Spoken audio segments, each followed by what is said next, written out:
All right. Shalom, shalom, and shalom, Sister Deborah. Coming with a short message. Just first and foremost, I like to say that I will be going live today at 7 p.m. Central Time. And the topic is going to cover questions and answers by the servant of Yah.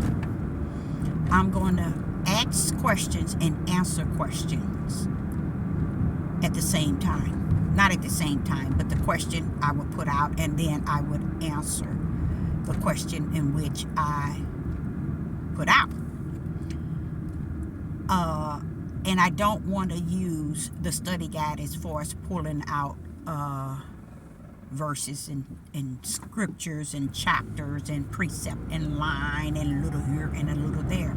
I'm seeking the Ruach to support me in this video. So I'm going to be 7 p.m. Central Time live today.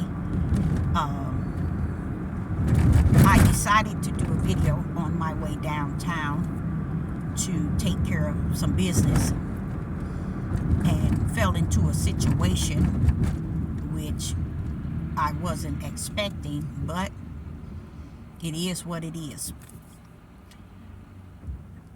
Another thing, the Spirit of the Most High spoke to me today regarding being not excluded but included.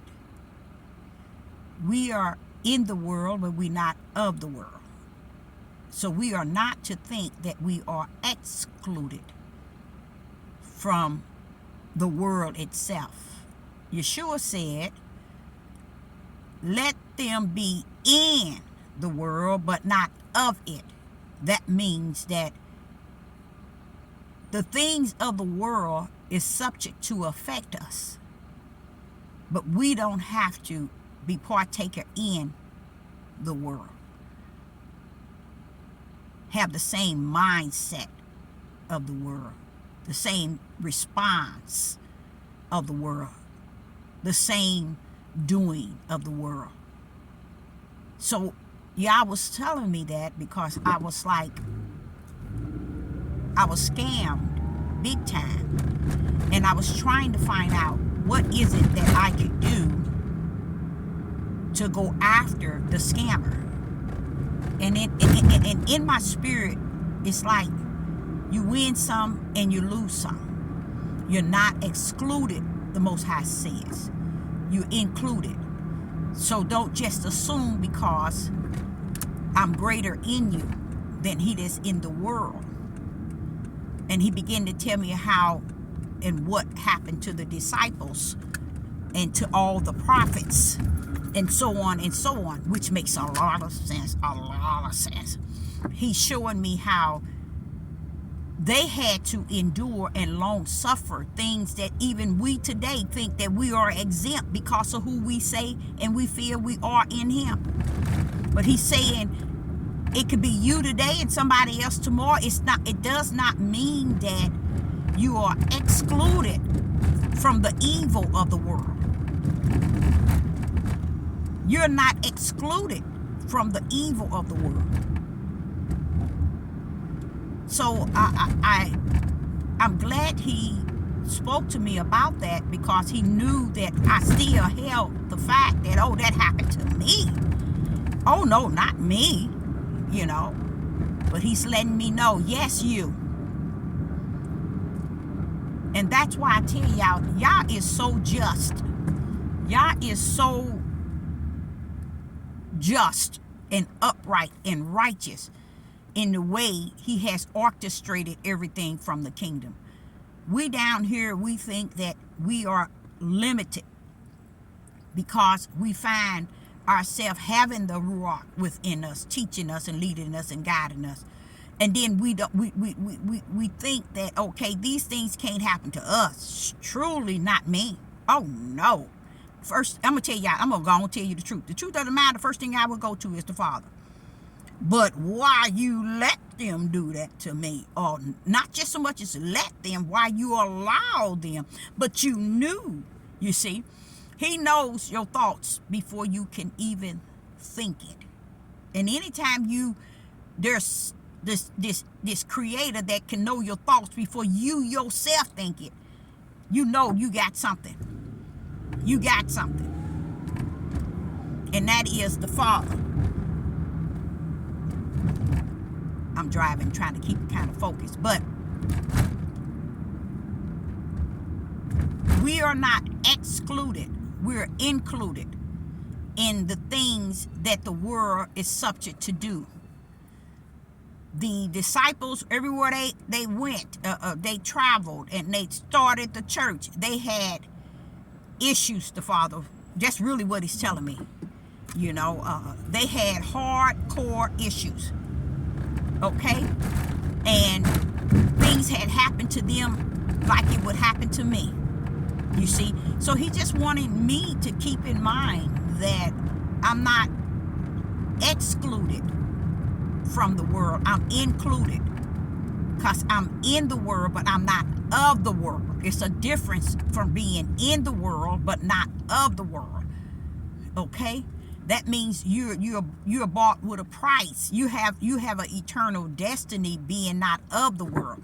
You know, you got something about you that don't fit or don't play with this society and this world that's out here, in the ways of their thoughts and the ways of their doing. You're not in that, because you're in the spirit realm, and the flesh is what is in the world.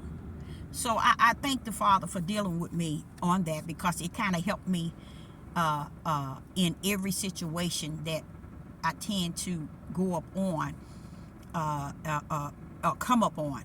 And like I said, that I was scammed, and my first ideal of being scammed was, Father, you allowed it, or why did you allow it, knowing that it was all that I had. Why would you allow that to happen? You know, and then you tend to want to bring it before the altar as if it's something spiritual. And Yah said, no, baby, that's not spiritual, but understand you're in the world. This is what has happened in the time past, when people in the church would teach the people in the congregation that they are so good and they are so upright, they are so holy than thou, they are so this and they so this, that nothing really can come up on them. But y'all want us to understand that when you understand that your flesh is in the world, but your spirit is not of the world. You see? And when your spirit is not of the world, it teaches your flesh to not even think like the world, or feel like the world, or do the things of the world. So that's what keeps you out of the world, is your spirit. And if he's in your spirit, that's what makes you not be a part of the world. And my situation was, I saw a cash car, and I did a quick prayer, asking the Most High to bless me to be able to know if this is a good car, if this is a bad car. And I guess I did it, I did it the wrong way, or this is a way that Yah was teaching me. It could be a teaching lesson. And just because the car was $3,000, I'm thinking, okay, Yah knows what I have. This is it. I'm going to get it. When I had the car looked at, it was everything there is wrong with this car. And I'm like, how could a person stand before me? And did I have some doubt? Yes. But I went on out of the need for that transportation. You see? So, being scammed, I want you all to be very cautious out there, because that's what and where we're actually at. It's about being taken for all that it's worth. They don't care if they selling you a 100% limit. They're gonna make it look good, they're gonna make it sound good, they're gonna make it run good until you take it to the shop and find out that you've been scammed. You see, because it's impossible for someone to sell a car for that amount of money, which is nothing but the idea to sell it knowing that all these things was wrong with the car. All these things. And I'm like saying, wow. So I, Sister Deborah, say unto you, no matter what you go out to purchase, where you thinking, you feeling that you're doing something positive and you're trying to get something that you know that you need. And that's like anywhere you go, y'all. That's me, even to a restaurant. I'm serious. Y'all might think I'm kidding. And you going into this restaurant and you want something that you want. And you go into it with this mindset, okay, this is what I want and this is what I'm going to get, and I want it. You don't know what you're eating. You don't know. I'm serious. Some people say when you need to pray over your food. I believe, these people on this highway here is off the chain. One bad move, they can cause a lot of lives. And in their mental state of mind, they can't grip that. One wrong move, you can end a lot of people's lives. They flying all over the place, ducking in and out. But I say unto you, that's just not what I went through. That's even you going to lease, to find a place to stay, going to purchase a car, going to buy something from somebody, or going to do anything. Be more so prayed up to the point where, when I say prayed up, throw your hands up, and which I was so into, just okay, this is it, I think I found it, I think I got it. I had made my choice. Let me just tell you the wrong part that I played in. I had made my choice already that this is what I was going to get. You see, in spite of making my own choice, I yet was call myself praying out to Yah that my choice that I made was the right choice, and that it will be the right choice. See, I didn't go to him first and then just listen to what he was saying. Instead, I said to myself, this is it, I think this is it. I took my son with me, and the car looked good. Yes, was there red flags? Yes. But when you have such a great need for something, and you let it override really making the right choice, you're gonna lose every time. Every time.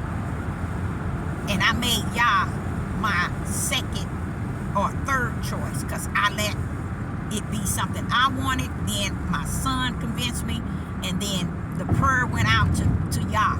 It should have just been in a prayer to Yah and left there, and then take it in a way that it would go after the prayer to Yah. But I didn't do it that way.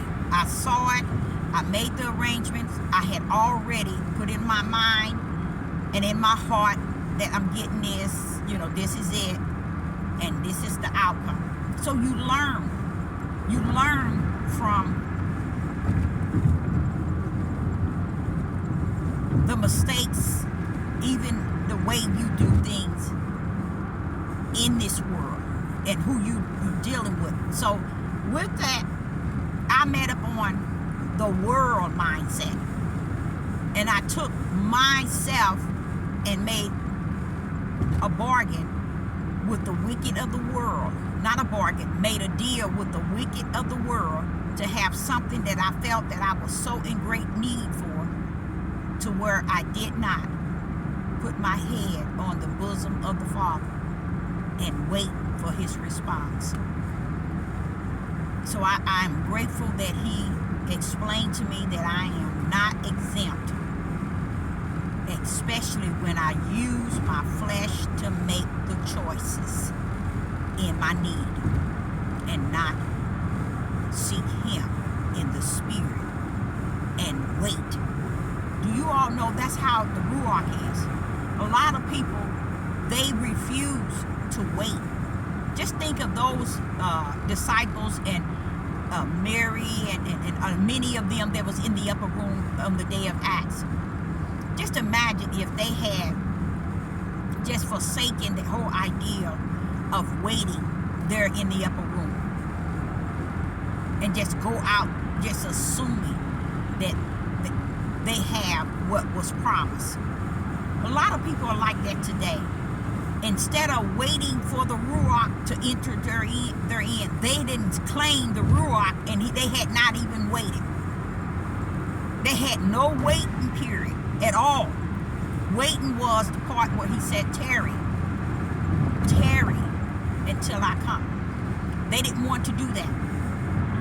Even to today, even yesterday, no one wants to tarry and wait for what they think, they feel they entitled to because of their want and their need to feel that they want the Ruach or the Holy Spirit. Those that received the Ruach, the Holy Spirit of Yah, there was a waiting period, because when you wait, you're trusting in the decision of the Father. When you are at that level of waiting, you're trusting in the Father. Not so much as in yourself waiting and, hey, I feel since I waited, I need to go get it, or I need to get it. So what you have today is millions of people who walking around saying they have the Spirit of Yah in them. Ooh, something smells so good. It smells like a lot of onions. But yeah, people people, they never waited. And this is why they decided to just claim that they have the Holy Spirit, that they have him living in them. But yet, they have no labor invested while he's there. Why is he just in you? See, people feel entitled and feel entitled. And because they entitled, they just, hey, I know I got it. I got it. Not understanding, not having any idea that you never tarried for the Ruach. That's what Yeshua told them to do. Tarry for the Ruach. Wait. That's what tarry means. Nobody wants to wait. And that's what happened to me. I didn't wait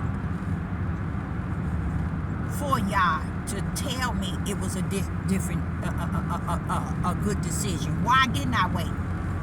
I was going based on my flesh need,